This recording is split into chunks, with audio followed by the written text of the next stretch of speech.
Hello and welcome. Well, discovering that you're expecting a baby is one of the most uplifting and thrilling experiences any couple could encounter. Now, whilst a mother is expecting, naturally we focus on her health and well-being. With ongoing prenatal checkups and classes, we're eager to know almost daily how she is feeling. So, with the spotlight on the mother, sometimes her partner can feel a little bit like a third wheel. However, this shouldn't be the case. Dads are equally important pillar in the development of a child's cognitive, social, and emotional well-being and development. And this all starts as early as in utero. So today we're here to help break old stereotypes and discuss how dads can be equally involved as a mother in the preparation for their newborn baby's arrival and beyond. So the question is, what can dads do to help get ready for their baby's arrival? Lucky for us, our special guest is going to tell us exactly what they are. Today we welcome Keren Ludski, CEO of Red Nose Australia. Now, a little bit about our guest. Karen has over 30 years clinical and business experience, having spent the last 18 years as a director of a counselling service specialising in the area of grief and loss. However, Karen's life changed forever in 1998 when her third child, Ben, died from SIDS. Following this, Karen turned her professional energy to supporting other bereaved parents and families, providing clinical supervision and educating other professionals in the field.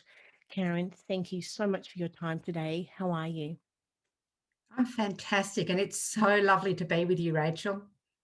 I'm very honoured to have your time, and I know that leading up to Red Nose Day, which we're going to speak about in just a moment, also is a very busy time of year. So we're very, very grateful for what time you've got with us today.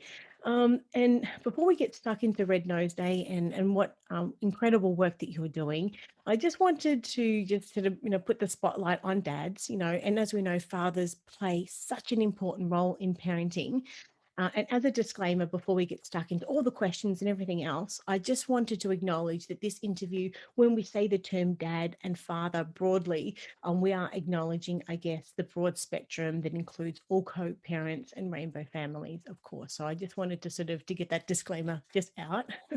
But historically, mothers have been the primary caretaker of babies during the first year of life. And this is influenced, of course, by the pregnancy and all of her maternal instincts. But initially, ask you a question. What do you think, and why do you think fathers are so important during a baby's first year of life?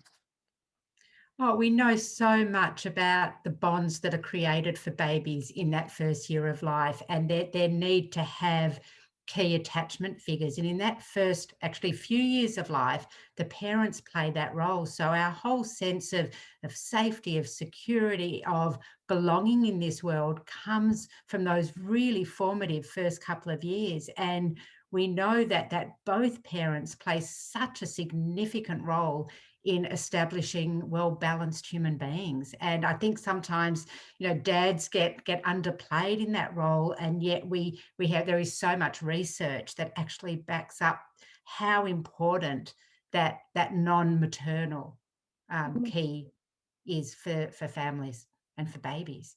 So with that then, what would you say, I guess, are the key benefits that can be obtained when both a father and mother take care of the baby equally? What are your thoughts? I think at a really kind of biological level, we're programmed to attach. We're programmed to connect. And when we have the benefit of feeling safe, and again, as you said before, it doesn't matter whether it's a mum or dad, two mums, two dads, and anything in between. It's what they're getting from those two individuals. So the personality traits, the genes, to be honest, that the time spent with both. So you may have two parents with very different parenting styles that are teaching that baby two lessons at the same time and two ways of being in the world. It's actually priceless. What is established as a baby informs, who we are as adults. And for both parents to be involved, and where it is one male and one female, for that baby to have the insight, the wisdom of those two individuals is incredible. Of course, there's so many benefits, and that's another whole conversation, I guess, and another whole topic for another day. But Right. just broadly, of course, we know mothers have more time for self-care and reduced risk of psychological stress. Dads have the opportunity, of course, to actively participate, influence their baby's development, which I want to speak to you about just now. But it also means, I think, potentially, I'd love to know, babies can also learn to be flexible in being in different ways by different people as well. So it just sort of seems that having dads participate is just a win-win for everyone. But I wanted to ask, do you think that by strengthening fathers' confidence in the early stages, by showing them how they can actually support the baby's arrival and just what activities they can do, that it could foster a father's positive parenting skills, do you think? Well, I think that's actually a really big question, because the first part is it's so interesting to see that even as women and first time mothers, let's not kid ourselves, we're terrified. We have no idea what we're doing, but we try and bluff our way through. And, God help anyone who can see that we're feeling insecure. So we kind of come across as experts and know it alls. You've got to birth baby this way and you've got to hold him or her that way. And I think often the poor dads kind of get the the job of having to do it the way that mums tell them to do, when in reality we're all trying to find our way. And I think, to give dads the confidence to be able to say, the baby's really settled when I hold him or her like this, and I think they like it, and it's okay for them to be held two different ways, and it's okay, for me to sing the baby to sleep, or it's okay, for me to do tummy time with the baby, or it's okay for me to have a different way of doing something with the baby that I also know will enrich our child and show them a different way of doing it. And I think sometimes mums are afraid to let dad step up, because we're feeling insecure, and we know that when we're insecure and vulnerable, our control freak personalities come out and, no, you got to do it that way. Whereas I think, we talk about dads gaining confidence, but it's also mums gaining confidence to trust that we're all working this out together. And Well said. what we're seeing so often now is dads playing a really active role in that newborn period of babies, more so probably than ever before. So it's a really good opportunity for us to start experimenting with how can we have that equal involvement, even if mum's breastfeeding. As well. And in saying that, in a baby's earliest days, the father can provide consistent nurturing, as you're just saying, through breastfeeding and all different things and care to support the mother. And this support can, in fact, become, I guess, the building blocks of the bond that they share with the baby forever. So, in saying this, do you think that earlier that fathers are involved with the preparation of the baby's arrival could possibly contribute to the bond the father has and the depth of connection with the baby? Well, we hear so often, from dads say, it's hard to connect while my partner's pregnant. Everything's happening to her, for her, with her, and we're kind of like that silent observer, waiting for that beautiful day that our baby is born. Whereas what we're kind of saying is, let's try and get you involved earlier. Let's get you involved in feeling your baby move. Let's help you get involved with even sharing the fears that your partner may have. And often we'll hear, mum say, I'm a bit worried, the baby hasn't moved as much. And we're quite quick to dismiss those fears, where if we can encourage dads at that point to kind of support her in that, get to know their baby in utero, as well as start doing, some of those really practical things in preparation for baby, that often makes dads feel like they're doing something. Because I think that's the challenge. The pregnancy is happening, so separate to them. Well, that's a perfect segue into mentioning that we published your article titled 10 Things Dads Can Do Now to Get Ready for Baby's Arrival. Now, for someone who hasn't read the article yet, can you please tell us what it's about and, of course, what inspired Red Nose to write it? I think what inspired us to write it is, we want to empower dads to be a really, active person part of this beautiful pregnancy and birth experience. And we sort of looked at what are the things that they can do that can create that excitement for them, that they feel like, there's nothing like getting involved practically to go, oh my God, I've actually really got a baby coming. And, that starts, at the very onset. And I know COVID has made this difficult for dads, but, being involved in antenatal classes, early on to kind of be getting the information that mum's getting, at the same time she is, so that they can start having these conversations without feeling like, mum's telling them everything that they should do, shouldn't do, etc. They're actually hearing that, from the same source that mum is. So that's the first tip, which can be incredibly helpful. So I guess we can sort of dive into this now. I mean, how can dads then get ready for a baby's arrival? In your article, you list your top 10 tips. Could you share them with us now? Yeah, I'm all ears. Yep, sure. So I've talked about antenatal classes, and the Mm. beauty of antenatal classes is that we're given tips, some really basic stuff that often, when parents say, well, how do you know how to bath a baby? Or I've never changed a nappy in my life. How do I know if it's on too loose, too tight, etc.? And that's the beauty of kind of going to classes together and getting that experience. The simple act of packing the hospital bag. Right. What is it that's going to need to go to hospital? It's going to be, what does mum need? What does dad need? He's going to be there for a while, and kind of having that conversation together builds that sense of excitement. We also have a look at, the very practical, and I feel like I'm being a bit gender stereotypical here, but, the building of the nursery furniture, the putting things together. I don't know about you. It's one of those things where I'm very happy to handball anything that comes flat packed. So if that's something that dads can get involved in, that's great. The other big one is the car seat, the car restraint. That we have very strong safety standards, in this country, which is amazing, about making sure that our car seats are well fitted, etc. In the week before the due date, etc., go get the car fitted, because there's something super exciting about driving around in anticipation. All right, we're ready now. The next one's actually quite a big one, which is almost agreeing in advance about, how are we actually going to raise this baby? How are we going to navigate, the sleep space, the feeding space, the settling, whose role is what? And I think having those conversations in advance when no one's sleep deprived yet, Mm-hmm. you kind of get a really good sense early on of the roles that each of the parents are going to play. And, for so many parents will hear things like, mum will do the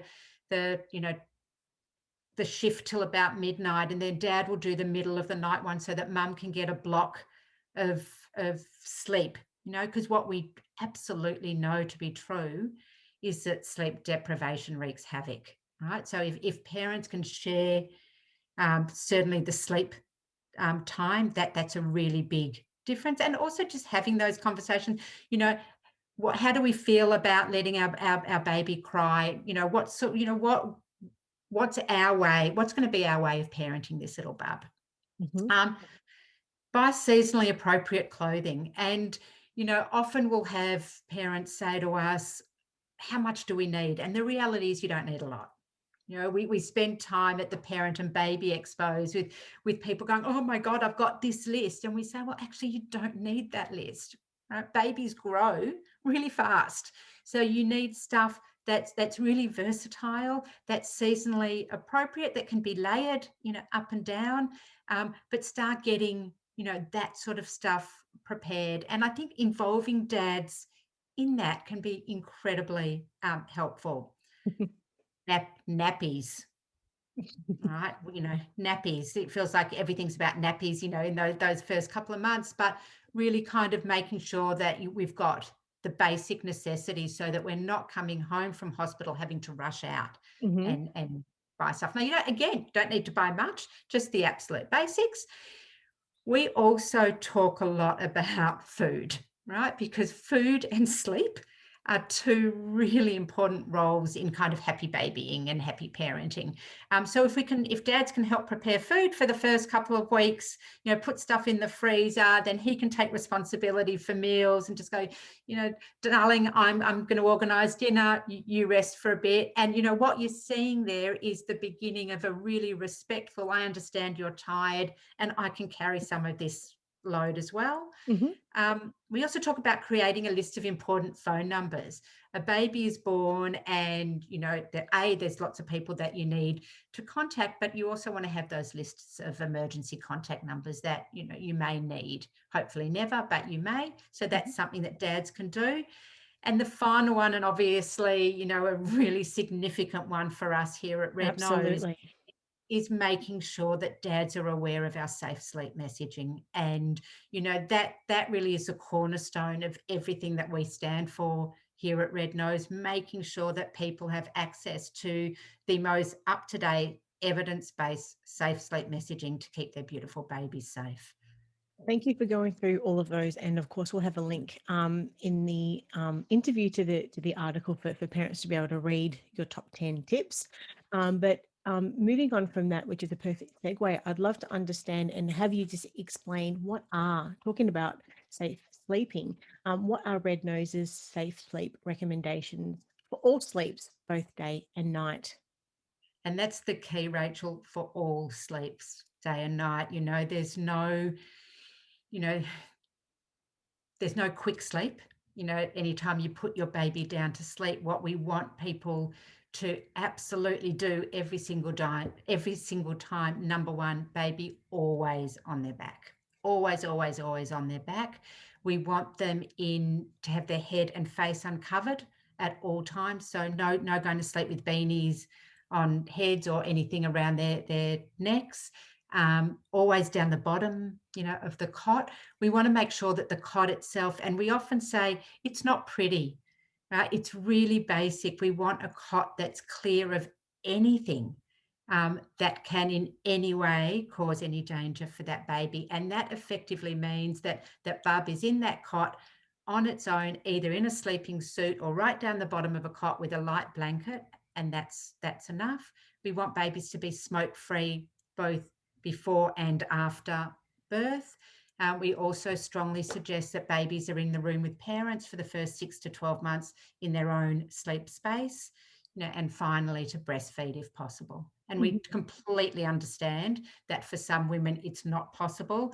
And then we just say, make sure you're doing the other 5. Hmm.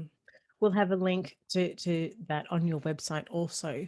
And a new Red Nose Australia poll, I understand, the poll was of 120 dads, has found that around 65% had not received any newborn safe sleep advice from a health professional. Can you tell us a little bit more about this advice and a little bit more about the poll? Yeah, sure. At the last Parents and Babies Expo in Melbourne in May, so it was certainly we're still very much within the COVID period. We did a poll of both new and expectant dads and asked them a whole range of questions about either new fatherhood or upcoming fatherhood. And we were really, I'm going to say, shocked to hear that 65% of dads had not been able to go to one antenatal class with their partner. So not being able to go to one antenatal class means that they hadn't been able to receive any of those parenting messages that we were talking about before. But what was interesting is that they had not received any safe sleep advice, and that same percentage, more or less, talked about being afraid of SIDS but not knowing anything that they could do to reduce the risks. And that for us, we just went alarm bells. We need to be making sure that dads have access to the same information that mums do. And it really kind of triggered a whole process for us in how do we make sure that dads can be educated on safe sleep messages and also play that really pivotal role in the early days, weeks, months of a baby's life. In that, how can dads then reach out for support then? So as a result of Red Nose Day has done amazing things for our organisation over, the last 30 odd years. And, at the crux of it, the donations that come from the Australian community fund things like our Safe Sleep Advice line. So that number is 1300 998 698. And that means that anybody can call that number and ask any question that they want about anything, actually, safe sleep or keeping bubs safe. They'll be talking to a trained professional who can answer their question. And I will say there are no dumb questions. If there is something worrying parents, we would much prefer people to ring up. The other way that they can access, they can send us an email and we'll email back. And obviously our website is a wealth of resources that can help and Of answer course. lots of questions. But all of that, is funded by the generosity of people during Red Mhm. Nose Day. And we'll have all of those links in the show notes also. But more broadly, can you tell us a little bit more about Red Nose Day this year, which is Friday, the 13th of August? It's funny you mentioned Red Nose Day, and I just smile because I think, for me, Red Nose Day has always been, that fun kind of get silly for a serious cause day. And, I think about, Red Nose Day this year and last year have been very different campaigns as a result of COVID, where, we've pretty much had to Mhm. go with a digital campaign. But what Red Nose Day does, as I said before, on the more serious note, is it helps fund really vital services that we deliver. So that's our education, our prevention. It funds research. It also helps us deliver free 24/7 bereavement support for families impacted by the death of a baby or child for as long as they need. So, this Red Nose Day, we're aiming for $700,000, and we know, we are in a COVID world, and, we've got, states constantly in and out of lockdown. So we know that we're asking a lot of people to dig deep. But what we will say is that every dollar that comes in goes towards saving little lives. And, for me personally, as a bereaved mum, that's what drives me, every single day. You probably can't see, but just behind me, there's a little photo, of a little bub who's, my reason for giving my heart and soul to Red Nose, because I want to make sure that no families go through, what mine did.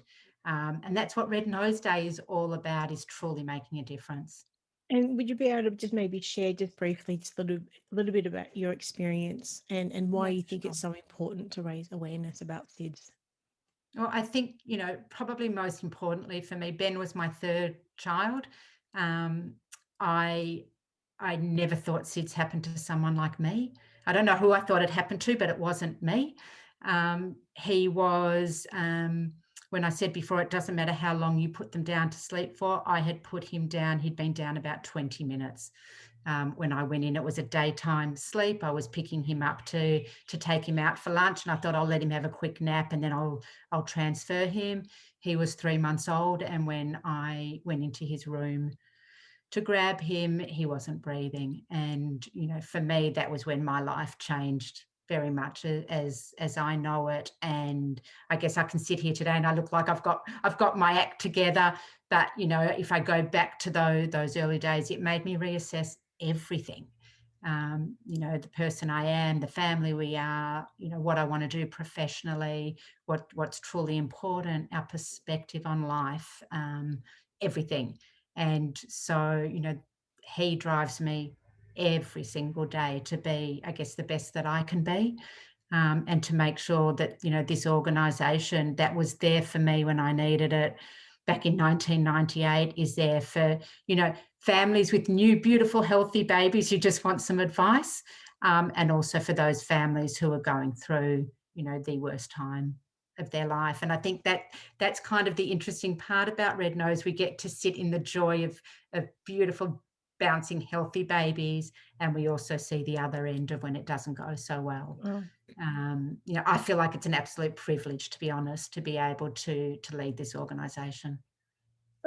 Why do you personally think that Red Nose Day is so important and why everyone should do their bit to help support parents living through the nightmare of losing a baby or a child? I think Red Nose Day has two really key, I guess, agendas. One is just let's get advocacy. Let's get talking about safe sleeping. Let's get talking about sleep accidents. Let's get talking about how we can get dads more involved in those early parenting days, weeks, months, etc. Let's talk about the things that parents can do, and we're doing a lot more work now in the stillbirth space as well. Three really simple messages that we like to give families around reducing some of the risk of stillbirth. And they're quite simple. One, smoke free. Two, for mums to sleep on their side post 28 weeks. And the third one is to know your baby's movements. So if something doesn't feel right, don't worry about being oh my God, I shouldn't complain and I shouldn't whinge. Get to your health professional and say, I'm worried, And so all of these messages are really important for us to continue to advocate for families to be their voice. And we take that role really responsibly. That for us is Red Nose Day. When we see it all across social media, when we've got Kittypedia doing a podcast with me, that's what it's about. And obviously the second part is raising the funds that we need to continue to do this, to deliver the services that are absolutely crucial, and obviously to continue funding research to find out why these babies are dying in the first place. Well, talking So I about guess what I'm saying, we rely so heavily on the Australian public to deliver the work that we do, and that's what Red Nose Day is about, as well as getting silly for a serious cause. So there's some really silly videos of me. I'm very happy to make a fool of myself if it's raising awareness and funds. so talking about key messages, and we've covered off on a lot of information today. How would you summarize your key messages for anyone watching and listening? In terms of Red Nose Day, in terms of safe sleep, in terms of all of it. Yeah, So, I guess all of it. I mean, because it's all. Summarize the key messages, of course, for Red Nose Day, and also everything we were speaking about with your research into dad's involvement and the importance of them getting involved as early as possible and as much as possible. I mean, my message would be, these beautiful babies are a gift.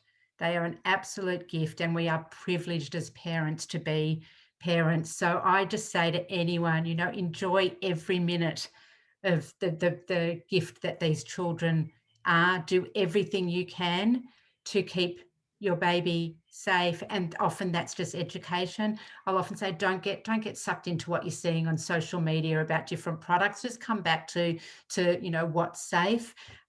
Talk about stuff. If you're scared, if you've got questions, don't be afraid to reach out, because we've all been scared and we've all had no idea at some point. And, and to any of those families who are impacted by the death of a baby or child, my message is you are not alone, and you don't need to do it alone. We have a 24/7 line, which is 1300 308 307.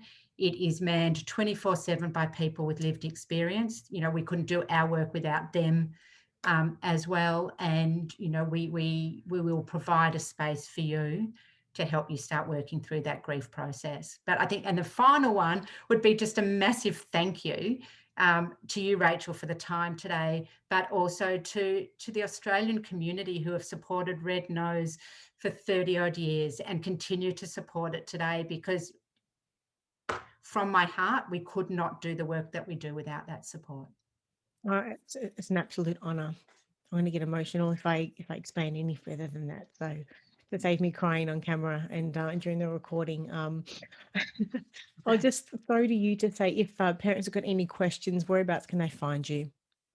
So for general questions, rednose.org.au, or as I said before, 1300 998 698 about safe sleep questions. Anything about Red Nose Day and how you can get involved is rednoseday.org.au, and there are some really fun ways to get involved, from buying merchandise to running an event to the digital red noses, filming yourself and just spreading it across social media. And finally, making a donation. But there, your involvement, as I said before, helps us to continue to save little lives. For everyone watching and listening, please get silly for a cause and support Red Nose Day, which is Friday the 13th of August, and donate now at rednoseday.org.au www.wellbeing.com/donate. And we'll have all of those links in the show notes. Keren, thank you so much for your time. We know how busy you are this time of year and always. So honoured, and I really look forward to the opportunity to be able to speak with you again in the future. Until then, take care and stay safe. Thank you. Thank you so much, Rachel. All right.